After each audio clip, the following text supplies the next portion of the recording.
I don't believe that you can pass without any hands-on experience.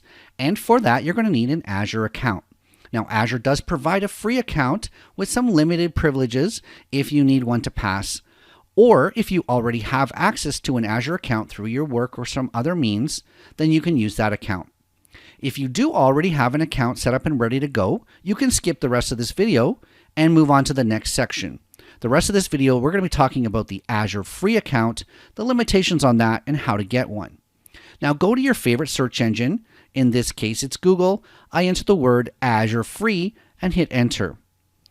Now, the first link that comes up is the Microsoft website, azure.microsoft.com/language and country/free.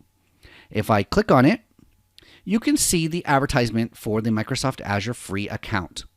Now, scrolling down a little bit, we can look at what the limitations are, because it's very important to keep in mind while you're studying when those expiry dates are. Now, Microsoft does things a little differently than AWS. You get 30 days of free usage of Azure with a $200 credit. Now, if you use up that $200 within the 30 days, then you're going to have your services shut off. Or when the 30 days runs out and you haven't used your credit, you're going to basically lose that credit. And on top of that, there are 12 months of free services included in the free account. And these services switch over to paid services after 12 months. And there are also always free services. Scrolling down a little bit more, we can look at the different services that are available. So outside of the $200 credit in the first 30 days, you can also get up to 2 virtual machines of a small size for up to 12 months. So you can still continue to practice even after the 30 days is over. You get some disk space, some blob storage, file storage, etc. Scroll back to the top and we're going to say Start Free. Now, in order to access Azure, you do need a Microsoft account. I can use, this is the account I already have for Azure, but I can't get a second free account. Once you've used it, you can't have it again. So I'm going to say use another account. Now, if you have another Microsoft valid email address like Hotmail, Outlook, or something else, you can certainly use that one.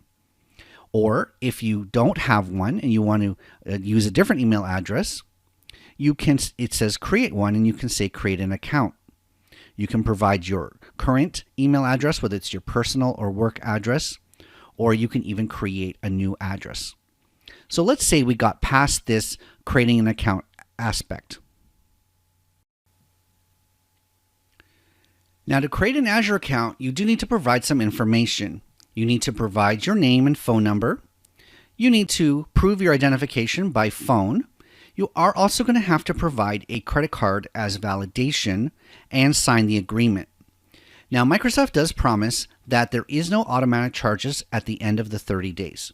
So your services will shut off if you use up your credit or if your 30 days has expired, and they're not going to start magically billing your credit card.